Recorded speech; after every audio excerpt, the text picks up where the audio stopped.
Έπειτα περνώ στο foundation, το οποίο θα μας χαρίσει μια φανταστική ομοιομορφία. Το δουλεύω ταμποναριστά με ένα σφουγγαράκι για να πετύχω την καλύτερη δυνατή κάλυψη. Φυσικά δεν θα γινόταν να μην τοποθετήσουμε ρους ώστε να το ζωντανέψουμε λιγάκι.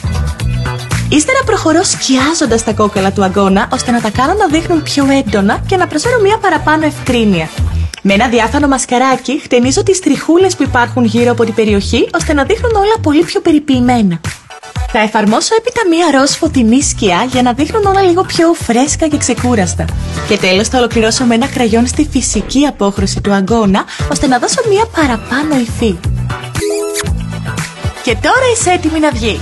Αλλά μην ξεχνάς, φοράς πάντα το κράνος σου.